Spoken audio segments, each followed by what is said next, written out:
조선시대에 아주 엄한 권진사라고 하는 양반이 있었는데, 이 집은 대대로 부자면서 사대부 집안이고 법도가 엄하여서 한치의 흐트러짐이 없는 그런 집안이라 합니다. 혹 실수가 있으면 그 실수를 아주 엄하게 다스려서 멍석마리로 아주 홍군형을 내준다고 합니다.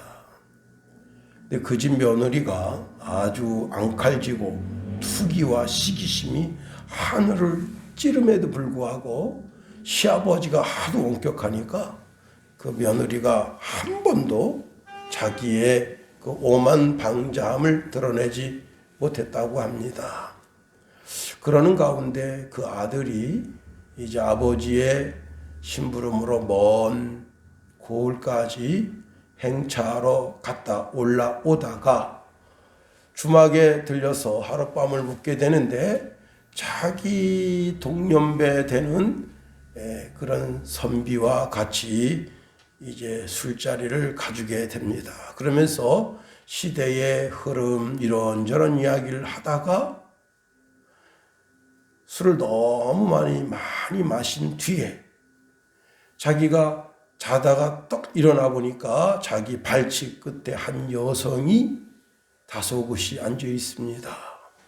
너무나 깜짝 놀라서 당신은 누구요? 그랬더니 선비께서 아까 여기 저녁 주막에서 같이 술을 했던 그분이 제 오라버니인데, 오라버니께서 저를 등을 떠밀며 선비님 방에 들어가서 자기를 첩으로 맞이해 줄 것을 간청하라 했습니다. 자, 이 권진사 아들이 술도 근하게 취하고 또 아가씨가 상당히 아주 예쁜 귀한 미인이에요. 그래서 그날 밤에 그 여인을 품었습니다. 문제는 그 이튿날 눈을 뜨니까 그 자기 아버지가 법도가 굉장히 엄하거든요. 그래서 이게 집에 알려지면 사단이 날 게 뻔합니다. 그래서 집으로 가지 않고 자기 동네에 그래도 꾀를 좀 쓰고 지혜를 좀 낼 줄 아는 친구한테 가서 이실직고했습니다. 이만저만해서 내가 그만 그 처자를 내가 어제 품었는데 저 처자를 내가 집으로 데리고 가면 집에 사단이 날 텐데 어떻게 하면 좋겠나 그랬더니 그 꽤 많은 친구가 나한테 좀 생각할 시간을 주게 하더니 한참 깊이 생각한 다음에 무릎을 탁 치면서 이렇게 하면서, 오늘 자네가 그 처자를 찾아가서 그 처자에게 주막에 2, 3일 더 집거하라 하고 자네는 오늘 집으로 돌아가게, 그리고 내일 내가 사람을 보내서 자네를 초대할 테니 그 초대에 응해서 우리 집에 와서 같이 나랑 같이 술을 먹고 모레는 자네가 나를 자네 집으로 초대를 하게. 그러면 내가 거기서 이 모든 난국을 풀어갈 방도를 내겠네 했습니다. 그래서 이제 그 친구가 그 이튿날 그날로 아버님 집에 들어가서 멀리 여행 다녀왔다 인사드리고, 이제 그 이튿날 친구가 하인을 보내서 자기를 초대하니 친구 집에 가서 근하게 술이 취해서 그리고 자기가 돌아왔습니다. 3일째 되던 날 이번에는 이 진사 아들이 자기 친구를 자기 집으로 초대했습니다. 그래서 술상을 거나하게 보고 이제 만난 음식이 들어가는 것을 그 권진사가 보게 됐습니다.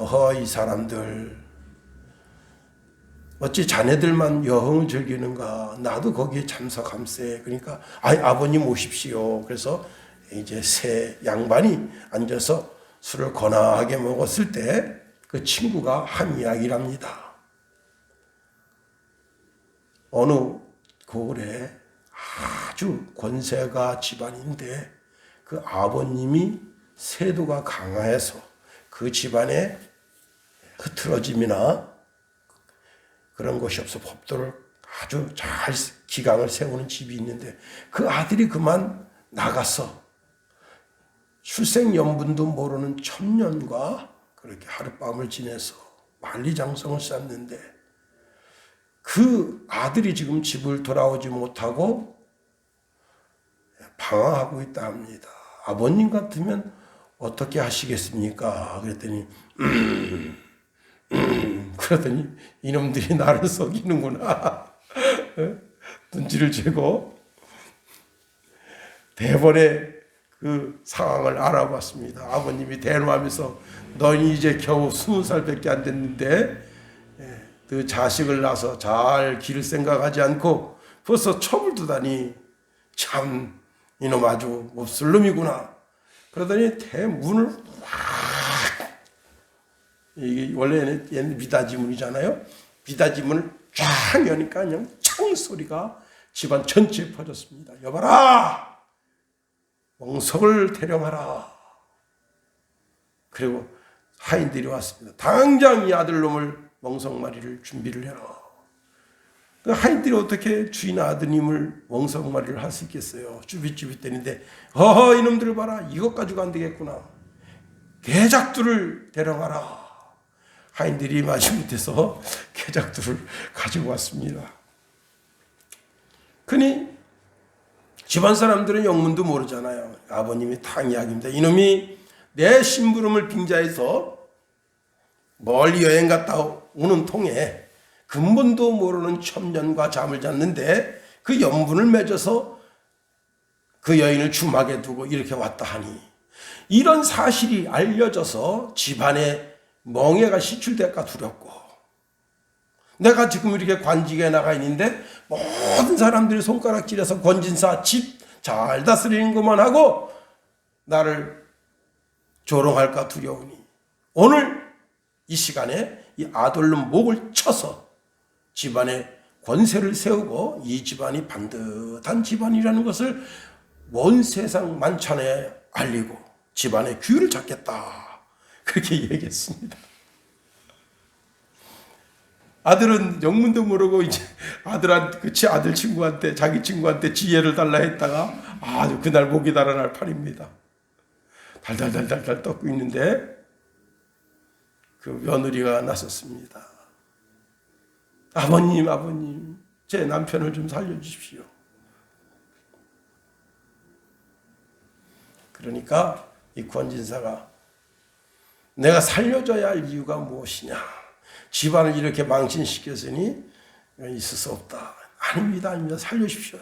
그 자기 아내가 막 나서가지고 이 영감님 말이야 나이 들더니 노망이 났나 막 이러는 가운데 이제 그 며느리가 다시 나섰습니다. 제가 그 처자를 사랑으로 잘 보담시켰습니다. 질투나 시기하지 않고 잘 보담했습니다. 그래? 네가 이 배은망덕하고 은혜를 모르는 이놈을 품고 그 처자를 품겠다는 말이냐? 예, 그리하겠습니다. 그러면 각서를 써라. 각서를 썼어요. 며느리가 질투나 투기하지 않고 들어오는 첩을 사랑으로 잘 보듬으며 그리고 집안 화목을 힘쓰겠습니다. 그래서 이제 이 권진사들이 주막에 있는 자기 첩을 데리고 왔습니다. 데리고 오니 절생미인이에요. 참 이쁜 미인인데 누구를 가까이 하겠어요? 권진사들이 이쁜 첩을 가까이 하지만 자기가 쓴 그 약속의 종이가 아버님 손에 있어서 아버님이 돌아가실 때까지 찍소리 하지 못했다 하는 그런 이야기입니다. 예, 집에 첩이 있다. 참 이것은 참 그래요. 하나님이 창조시에 영을 많이 만들고 사람을 많이 만들어서 아담에게 많은 첩을 줄 수도 있어요. 아내를 여럿을 줄 수도 있지만 하나님이 그렇게 하지 않은 이유는 한 사람의 남편과 한 사람의 아내가 둘이 합쳐서 한 몸이 되라는 하나님의 오묘하신 섭리와 뜻이 거기에 있는 겁니다. 사실 행복한 가정이 그렇게 많지가 않아요. 이것은 부부가 자녀의 미래를 위해서 끊임없이 노력해야만 그 가정이 행복해질 수 있습니다. 가정이 행복을 위해서 끊임없이 노력하지 않는 한 행복해지는 가정은 없습니다. 우리 아파트에 이제 나무가 주목나무도 있고 그다음에 이제 노간주 나무도 있는데 1년에 4-5차례 그 나무를 이쁘게 잘 가꿔줍니다. 그 나무는 그냥 놔두면요 아주 볼품없고 천하에 못생긴 게 도장나무예요. 근데 그거를 이쁘게 잘 다듬어 주니까 사람이 볼 때, 제가 오늘 아파트에서 나오면서도 집 앞에 있는 도장나무를 봤는데 참 이쁘잖아요. 아유, 어떻게 이렇게 잘 깎았나. 참 아주 귀엽고 아담하고, 보면 볼수록 참 사랑스러운 나무가 도장나무인 겁니다. 그런데 그냥 가만 내버려 두면 그 나무가 삐쭉삐쭉 자라가지고 아주 볼품없어집니다. 나무 하나가 잘 자라서 보는 사람들로 하여금 즐거움을 주기 위해서도 1년에 4-5차례 그리고 거기 거름을 주고 그 주위에 있는 풀을 매주고 정성을 갖고야만 그게 이쁜 나무가 되는 것처럼 가정도 아름답고 사랑스럽게 만들기 위해서 서로 부부가 노력하고 부모와 자녀가 노력하고 형제들이 노력해 줄 때만 그 가정이 행복한 가정이 되는 겁니다. 그렇습니다. 사람과 사람 사이의 관계도 그래요. 부부 관계도 너는 너고 나는 나다 이런 식으로 나가면요 그 가정 얼마 가지 않아서 이혼합니다. 작년에는 이혼율이 확 떨어졌대요. 왜냐하면 코로나 때문에 서로 긴장하는 통에 이혼율이 떨어졌다고 하는데, 여러분 우리나라가 참 이혼율이 굉장히 높은 나라 중에 한 나라입니다. 결혼하고 나서 너는 너 나는 나, 그리고 그냥 나는 나대로의 삶을 살아가고 아내는 아내 나름대로의 삶을 살아가게 되면 어떻게 되느냐, 그 가정이 불보듯 뻔한 가정이 되는 거예요. 행복한 가정을 위해서는 남편도 노력하고 아내도 노력하고 아이들도 다 노력해야 되는 거예요. 아침 뉴스를 보니까 신림동에 한 중국인이 자기와 동거하는 여인을 죽였습니다. 그리고 다른 여인을 새벽 5시 50분에 쫓아가면서 칼로 여러 차례 찔러서 죽이려다가 미수로 끝났어. 그 주위 사람들이 말리고, 그리고 이제 112에 신고해서 경찰이 왔어. 그리고 119가 와서 그 여자를, 칼에 찔린 여자를 싣고 갔는데, 칼에 찔린 여자는 다행히 이제 겨울옷을 입고 있으니까 깊게 들어가서 생명의 지장이 없지만 여러 군데 좌상을 입었다고 합니다. 그래서 그 남자 집을 가보니까 그 남자 집에 죽은 여자 시체가 있어서 지금 현재 구속된 상태에서, 근데 그 남자 집에 있는 여자도 자기 아내가 아니에요. 지금 이 칼에 찔린 여자도 자기 아내가 아니에요. 참 이상한 사람입니다. 여러분, 서로 사랑받기만 요구하고 희생하지 않는 사랑이 있는 곳에, 거기에는 분명 불행의 씨가 커지게 되는 거예요. 오늘 본문은요, 한 레위인의 첩이야기입니다. 이 레위인은 자기 본 부인이 있어요. 그런데 그 본 부인으로 만족하지 못하고 첩을 두었다는 거예요. 그러니까 이 레위인은 아주 좋은 환경 속에서 사는 사람이고 에브라임 산지 한적하고 외진 곳에 살고 있지만 그 에브라임 사람들로 하여금 예우와 존경을 받는 그런 사람입니다. 아주 큰 부자예요. 그래서 몸종을 두고 다녀요. 몸종. 예. 그리고 그 몸종이 자기가 타고 다니는 나귀의 고삐를 지고 몸종은 걸어 다니면서 그렇게 섬기는 그런 몸종이 있는 그런 사람입니다. 여러분도 사회적으로 성공하고 시대적으로 성공해서 큰 그런 부자가 다 될 수 있게 되길 예수님의 이름으로 축원해드립니다. 이번에 이제 얼마 전 동계올림픽 끝났는데 동계올림픽에서 이렇게 그 개인적으로 이렇게 타고 내려가는 그 봅슬레인가요? 그 있잖아요. 그 김성민이라고 하는 분이, 이분이 원래는 태권도 선수였습니다. 그래서 벌써 중학교 때 태권도 3단이고 이제 1단만 더 따면 사범이에요. 그 이제 관장이 딱 물은 거예요. 야, 너 이 태권도 배워서 뭐 할래? 그럼 보통 사람들은 나는 국가대표 이렇게 딱 얘기했는데 얘는 답을 이렇게 했습니다. 예, 사회적으로 유명한 인사들을 제가 경호하려고요. 그랬더니 관장이 이렇게 말한 겁니다. 왜? 경호원 되려고? 얘야, 그렇게 하지 말고 공부 열심히 해서 너가 경호받는 사람이 되라. 깜짝 놀란 거예요, 얘가. 공부 열심히 해서 네가 경호받는 사람이 되라. 사람을 부리고 다니는 그런 사람이 되라. 그래서 그때부터요, 중학교 3학년 때부터 자기가 태권도 4단 따서 사범하고 그런 꿈을 줬고 그때부터 펜대를 손에 잡았습니다. 고등학교 1년, 2년, 3년 펜대를 굴렸어요. 서울대 체육학과 들어갔다는 거예요. 고등학교 3년 동안 죽지 살기로 공부했대요. 나는 다른 사람 경호하는 경호원이 아니라 경호원을 두고 다니는 사람 되겠다 그랬더니 자기가 동계올림픽 갔더니 경호원들이 수십 명이 붙었다는 거예요. 꿈을 이뤘잖아. 국가 대한민국 최고, 사격의 최고, 그 다음에 무술 보통 15단, 14단 정도 되는 그런 사람들이 다 경호원으로, 대한민국 경호원. 그래서 자기가 어디 갈 때마다 경호원이 붙어 다닌대요.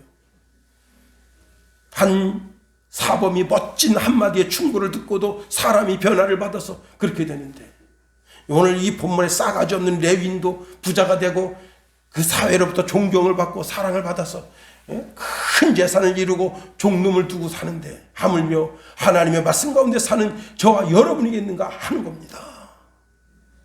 여러분, 하나님께서는 온 천하 만물의 복의 복 그 이상을 주시고 싶어 하시더라도 하나님께 구하지 않으면 절대 주지 않습니다. 지혜도 마찬가지예요. 명철도 마찬가지입니다. 하나님께 구해서. 그러니까 여러분 성경을 열심히 읽어온 것 중요한 것, 참 중요한 신앙의 할 부분이지만 기도의 삶도 살아서 하나님 앞에 무릎을 들 줄 알아야 돼요.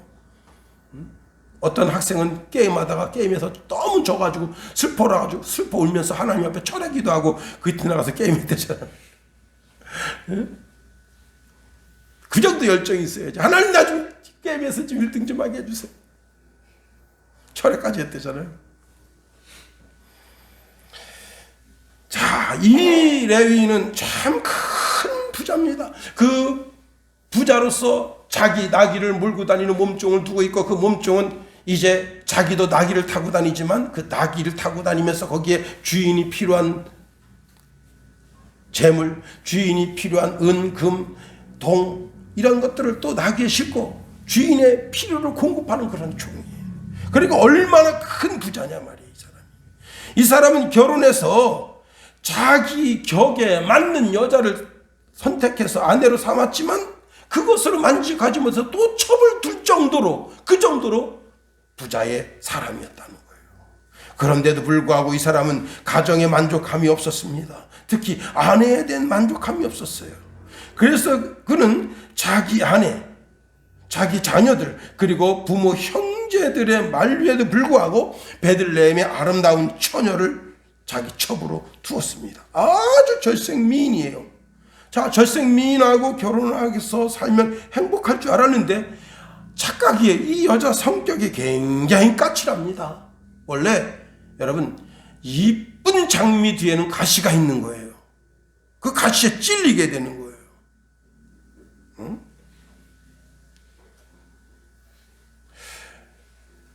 미국의 어떤 한 가수인데 돈 진짜 어마어마하게 벌어들인 여자 가수인데 그 잠깐 그 삶을 비춰주는데요. 와, 욕을 그렇게 잘해요. 욕을. 그 남편에 대해서 욕하고 그 자기 애기한테 그렇게 욕을 합니다. 거의 정신병자 이상의 수준으로 욕을 해요. 그걸 잠깐 비춰주는 거예요. 야, 참. 그런데 이 첩이 그 이상이에요. 자, 그리고 안방에는 자기 마누라 있죠. 건너방에는 첩 있죠. 그 집안이 뭐 맨날 쑥대밭이에요. 권진사한테 지혜를 얻어가지고 그렇게 각서라도 써놔야 되는데 이 어리석은 이 레위는 그런 지혜가 없어서 맨날 전쟁입니다. 그러니까 아내한테도 만족하지 못하고 첩에게도 만족하지 못해서 이 남자가 바람을 폈어요. 오늘 성경에는 바람 폈다는 얘기는 없습니다. 그런데 메투엔이라고 하는 주석가가 이렇게 주석하고 있어요. 이 첩이 바람을 피게 된 배경에는 어떤 배경인가 하면 남자가 다른 여자를 또 품은 거예요. 자, 그래서 이 첩이 본부인은 그렇게 못했지만 첩이 너가 나가서 바람을 펴? 그럼 나는 못 필 줄 알아? 그래서 동네 놈팽이 놈을 끌어들여서 바람을 핀 겁니다. 그리고는 자기 친정으로 도망갔어요. 이때 당시에 바람을 피게 되면 어떻게 되느냐? 창세기 38장에 보면 유다의 며느리 다말에 대한 사건 이야기가 나옵니다. 그때 다말이 임신했다는 소식을 듣고 유다가 어떻게 했습니까? 가서 불사질러 죽여버려라.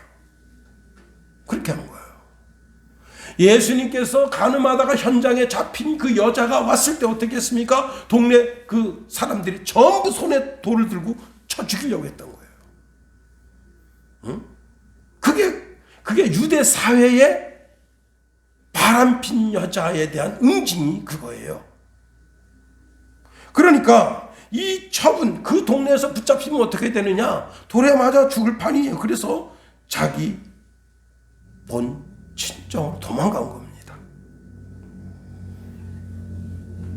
세상 아무도 모르게 죄악을 저질렀을지라도 그 죄악이 반드시 드러나지 않을 죄가 없다는 거예요. 누가복음 8장 17절에 보니까 숨은 것이 장차 드러나지 아니할 것이 없고 감추인 것이 장차 알려지고 나타나지 않을 것이 없다. 성경 말씀이 뭐랍니까? 여러분, 우리 속담에 낮에 한 말은 새가 듣고 밤에 한 말은 쥐가 듣는다, 이게.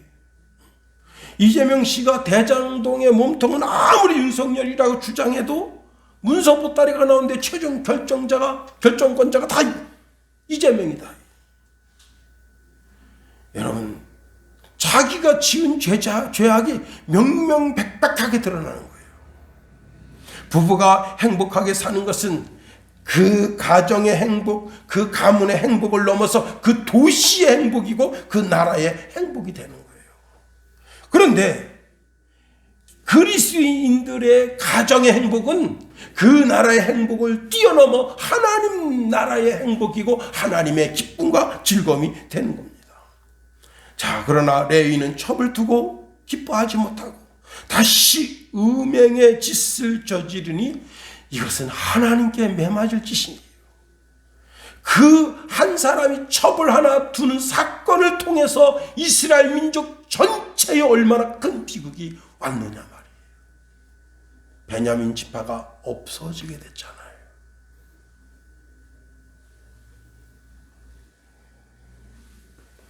이러한 본문의 배경 속에서 한번 우리가 말씀을 살펴봅니다.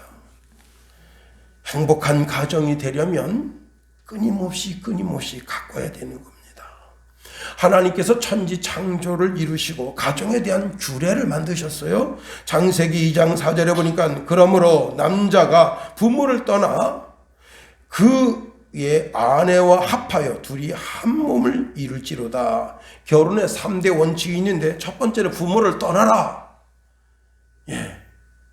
장가 갔으면, 시집 갔으면 부모의 영향력에서 떠나라, 이거예요.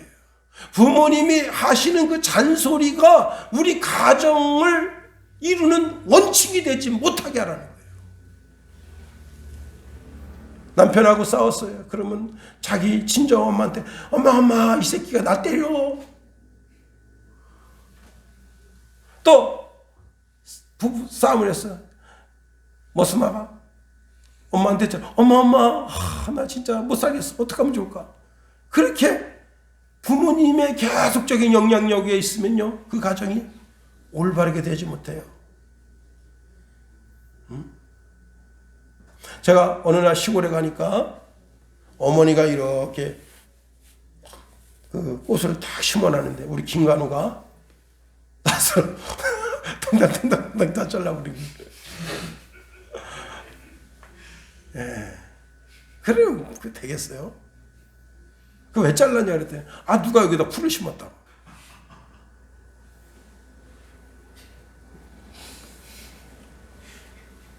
한 사람이 뭘 주장해서 뭘 하면 그냥 가만 놔둬야 되는데 여기다가 왜 자꾸 풀을 심냐고. 내가 아침에도 풀을 뽑았는데. 응? 예, 안 되는 거예요. 영향력 속에서 떠나라. 그 다음에 두 사람이 하나가 되라는 거예요. 두 사람이. 부부가 일심동체가 돼야지. 세 번째는 한 몸을 이루라는 거예요. 한 몸. 이것이 부부에 대한 3대 원칙입니다. 떠나고 합하고 한 몸을 이루라. 죽을 때까지 한 몸이 되어야서 죽어서도 한 곳에 묻혀야 되는 거예요. 내 안에 내 가정, 내 삶이 내 뜻대로 안 돼도 우리는 하나님이 우리 가정 속에 주신 하나님의 명령을 포기하지 말아야 되는 거예요. 남자가 부모를 떠나 그의 아내와 합하여 둘이 한 몸을 이루지로다. 이 말씀 그대로 살면 되는 거예요. 오늘 레위는 자기 아내와의 삶을 포기했어요. 자기 아내가 자기에게 기쁨을 주지 못한다는 이유로 아내를 버리고 새 여자를 얻었어요. 그게 큰 실수입니다. 내 아내가 비록 앙칼지고 투기가 있고 시기심이 강하더라도 가정의 행복을 이루려고 노력할 때만 그 가정이 행복해집니다. 절대 가만 놔두면 지옥돼요. 가정은 가만 놔두면 지옥된다. 그리고 가정 속에는 하나님의 말씀이 흘러야 되는 겁니다. 하나님이 허락하신 부부의 관계는 사랑으로 연합된 관계다. 그래서 사도 바울은 에베소 교인들에게 에베소서 5장 25절에 남편들아 안에 살아가기를 그리스도께서 교회를 사랑하시고 교회를 위하여 자신을 주신같이 하라. 그게 무슨 뜻이에요? 남편은 끊임없이 아내를 위해서 희생하고 가정을 위해서 희생할 준비가 되어 있어야 한다는 거예요. 이것이 그리스도께서 성도인, 신부인 성도를 위해서 자기 몸까지 십자가에서 죽어서 그 물과 피로 교회를 사신 것과 같은 이치다 할 수 있는 겁니다. 특히 부부가 결혼했으면 부부가 서로 사랑하고 하나님 은혜와 은총 가운데 그 무엇보다도 남편은 아내를 사랑하고 아내는 남편을 사랑하고 부모님은 자녀를 사랑하고 자녀들은 부모님을 존경하고 이런 시스템이 이루어져야 되는 거예요. 자, 두 번째로 서로 감사할 때 가정이 되는 겁니다. 가정이 병들게 되는 가장 큰 원인 중에 하나가 무엇이냐? 서로 원망하고 서로 불평하는 거예요. 여러분, 서로 원망하고 불평하는 것은 마귀에 대한 기도와 마귀에 대한 찬송이라 제가 말씀드렸어요. 똑같아요. 가정도 마찬가지입니다. 너 때문에 내가 저 새끼 안 만났으면 내가 진짜 멋지게 생긴 백마탄 남자하고. 아닙니다. 그 백마탄 남자가 알고 보면요, 그 백마탄 남자가 알고 보면요, 기생오랍이에요. 백마탄 남자 만나면 좋을 것 같죠? 제가 아주 오래전에 들은 이야기인데 남편이 사우디아라비아에 돈 벌러 갔습니다. 1년에 한 달에 한 번씩 따박따박 한 300만 원 정도 돈을 보내줍니다. 그 여자가 돈이 많으니까 할 일이 없어. 그냥 뭐 애들 잘 돌보고 그냥 그 돈 차곡차곡 잘 모아두면 되는데 어느 날 자기 껄렁껄렁한 친구년들이 전화해서 야, 너 뭐하냐? 야, 여기 좋은 춤 선생 있는데 춤 배우러 갈까? 그래 거기 가서 그 제비를 만났어요.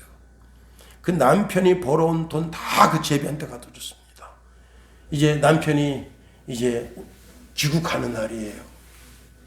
그날 이 여자가 목매달았습니다.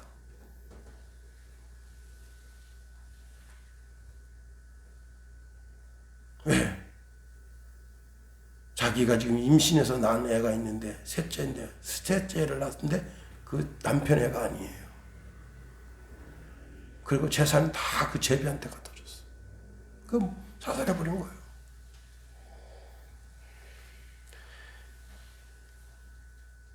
자기 남편만 바라보고 다소곳이 그 돈 잘 맞으면 그때 돈 300만 원이면 어마어마하게 큰 돈이에요. 예. 제가 시골교회 장로님과 이런저런 얘기를 나누는데 그 장로님 이렇게 말씀하시더라고요. 아, 내가 정상적으로 11주 생활을 하면 한 달에 1년에 한 3천 정도는 할 텐데 그 뭔 뜻이에요? 3억 이상 번다. 그때 춘천 집값이 제일 비싼 집값이 2,400만 원이라고 그분이 말씀하셨어요. 저한테.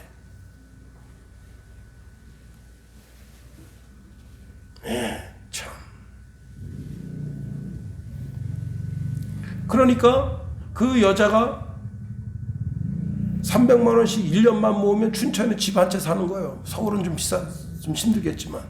응? 남편이 7년 동안 갔다 왔으면 집 7채 사는 거예요. 7채 사면 어마어마하게 큰 부자야.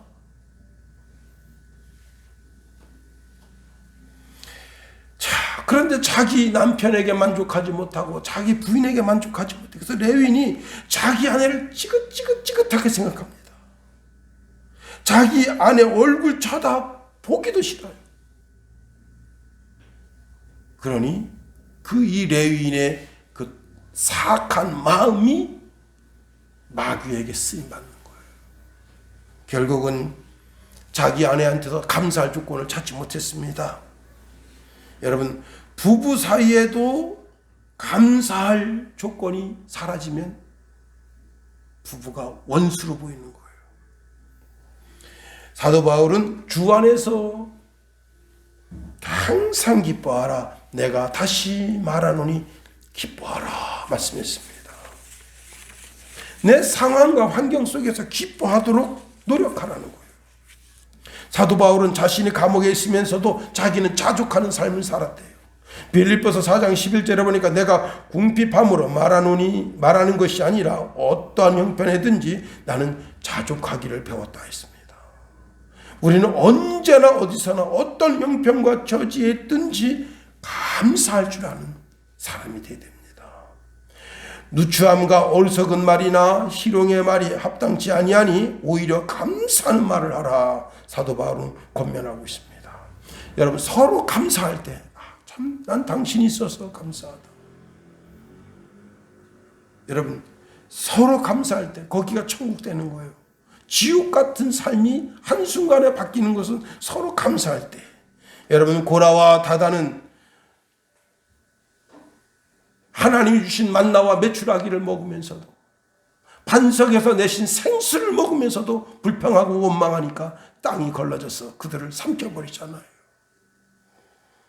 그러나 감사하면 하나님께서 은혜와 은총을 베풀어 주시는 거예요. 그러니 서로 감사할 때 천국 되는 거예요. 마지막 세 번째, 스스로 멸망의 길을 자초하지 말라는 겁니다. 우리 속담에 길이 아니면 가지 말고 말이 아니면 듣지 말라 했어요. 서방에도 나쁜 것을 보지 말고 나쁜 것을 듣지 말고 나쁜 것을 말하지 말라 했어요. 공자께서도 사물을 말씀하셨어요. 사물이 뭐냐면 예가 아니면 보지 말고 예가 아니면 듣지 말고 예가 아니면 말하지 말고 예가 아니면 행동하지 말라. 사람은 사람으로서 마땅히 지켜야 할 도리, 즉 규범이라는 게 있는 거예요. 성경에 오늘 본문에 가보면 레위 이 사람은 그 신앙이 타락된 거예요.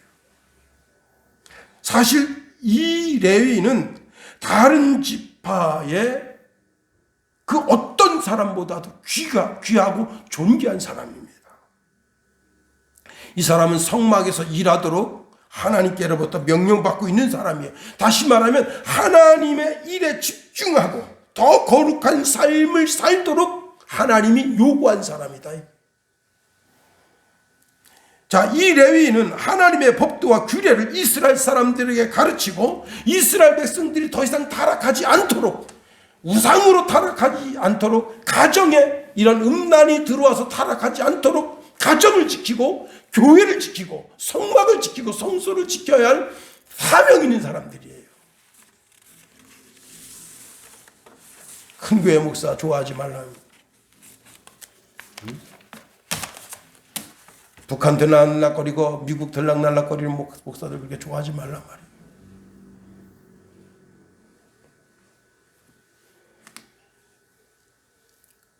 오늘의 수많은 레위인들이 대한민국의 지도자를 표방하고 있다. 교회에다가 김일성이 사진 갖다 붙여놓고 김정은이 사진 갖다 놓고, 그거 뭐 하는 거예요 도대체? 응? 참 기가 막힙니다.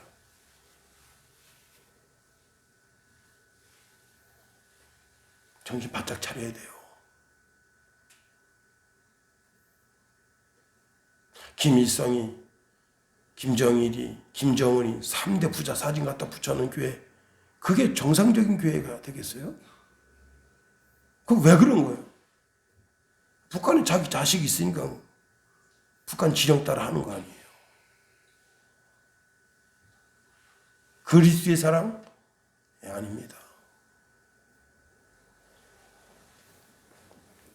오늘에도 수많은 레위인들이 이 오늘 본문의 레위인 같은 레위인들이 있다는 거예요. 교회 돈으로 첩지를 하고, 그것도 모자라서. 자, 오늘 본문의 말씀에 보면 우리가 말씀을 읽을 때 가슴 아픈 이야기를 쓰고 있습니다. 자, 1절 보세요. 이스라엘의 왕이 없을 그때에 에브라임 산지 구석에 거류하는 어떤 레위 사람이 유다 사람에게 첩을 맞이하였다니. 첫 번째는 뭐예요? 왕이 없다. 어떤 못된 짓을 저질러도 그 짓을 저지할 만한 룰러가 없다는 거예요. 이게 참 비극이에요. 사사가 없다는 거예요. 다 자기 소견대로, 지 멋대로 사는 거예요. 하나님의 말씀을 등 뒤로 하고 자기 인생의 본성대로 산다는 거예요. 그 다음에 에브라임 산지 구석에 거류했대요, 이 사람이.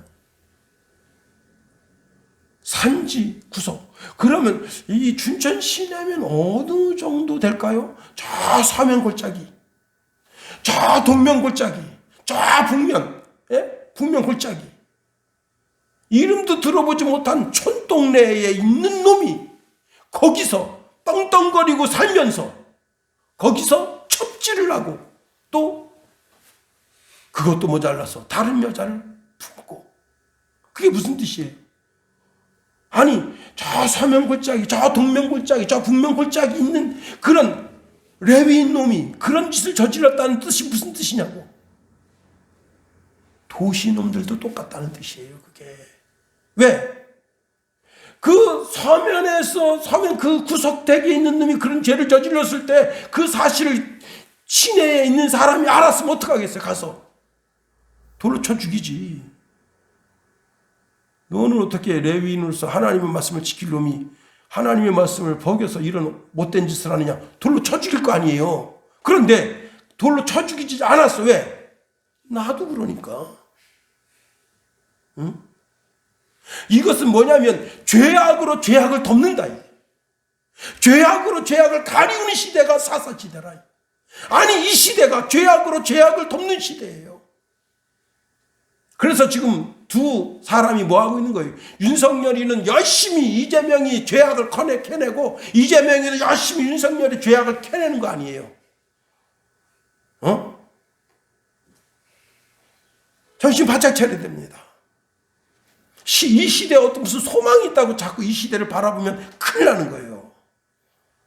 많은 사람들이 윤석열이한테 소망이다 웃긴 소리 하지 말아요. 이재명이한테는 소망될 만한 게 없어서 우리가 그런 게 아니잖아요.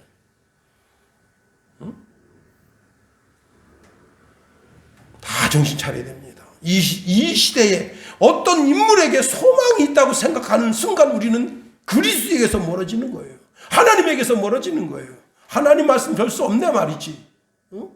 그렇게 우리가 스스로 말하는 거예요.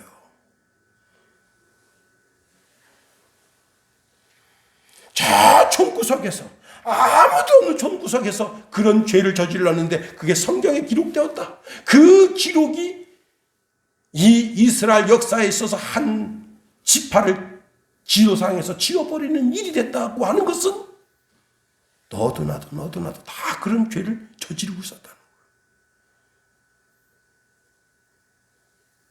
호세아서 4장 8절에 보면 그들이 내 백성의 속죄물을 먹고 그 마음을 그들의 죄악에 두는도다 했습니다. 선생이 자기는 바람풍 하면서 바람풍이라고 바람하기를 기다린다 이거예요. 걔 엄마가 자기는 옆으로 걸어가면서 애들한테 똑바로 걷기를 기다린다 이거예요.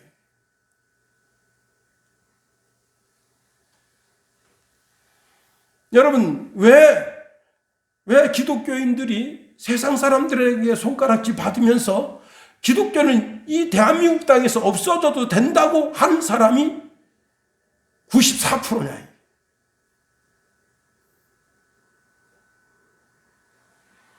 여러분 우리나라가 그렇게 허술한 나라가 아닙니다. 정보통신망이 그렇게 허술한 나라가 아니에요. 이 목사가 어떤 미친년하고 문자 거느고 있는지 정부 당국에서 다 쳐다보고 있어요. 사람도 속이지 못하는데 어떻게 하나님 속이려고 합니까?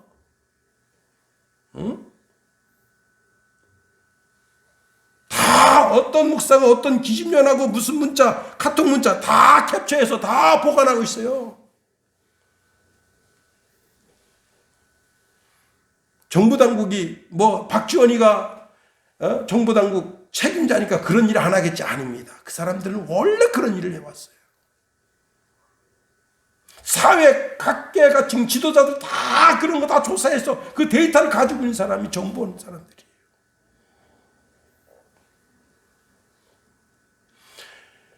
세상의 정보원, 국가 정보원 사람도 못 속이는데 어떻게 하나님을 속일 수 있겠다. 여러분 죄악으로 죄악을 가리우려고 하는 사람들 그게 오늘의 레위인이고 오늘 내 모습이라면 이게 얼마나 무서운 모습이냐. 레위인은 성전을 수리하고 성전에서 하나님 말씀 가르치는 일을 전심전력해야 함에도 불구하고 자기 정욕에 눈이 빠져가지고 정욕을 추구하는 일에만 전심추구하고 자기 부인을 등들이하고 첩에 만족하지 못해서 또 다른 여자를 품고 그 소문이 성경에는 기록되어져 있지 않지만은 유대인들이 역사를 풀이한 책에는 써 있어서 그 주석가가 이거 봐라 이거 이 첩이 잘못한 것이 아니라 이 레위인 놈이 더 잘못했구나. 왜? 보여준 게 그걸 보여준 거니까.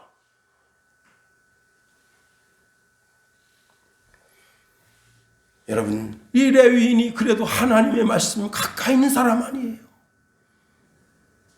하나님의 말씀을 묵상하면서 자기 삶을 고쳤더라면 그는 하나님의 인도하심을 받았을 텐데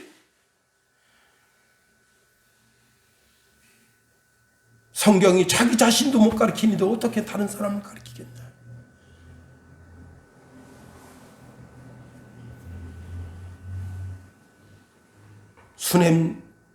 수가성 여인이 남편을 5이나 갈아치웠어요.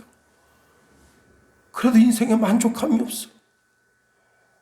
근데 그 여인이 변화받는 일이 생겼어요. 딱 한 가지예요. 그리스도를 만났기 때문에. 그리스도를 만났기 때문에. 성경에서 그리스도를 만나지 못하면, 성경에서 그리스도의 피를 발견하지 못하면 우리는 이 시대에 오늘 레위인이 되는 겁니다. 이 여인은 예수님을 만났어. 자기 팔자를 고쳤어. 이젠 예수님이 내 남편이다. 내가 예수님의 신부다. 내가 예수님의 교인이다.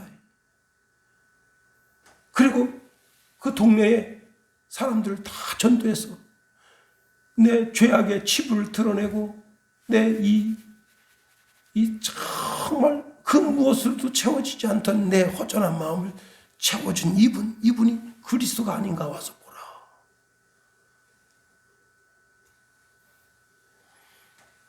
여러분, 이제 말씀을 마칩니다.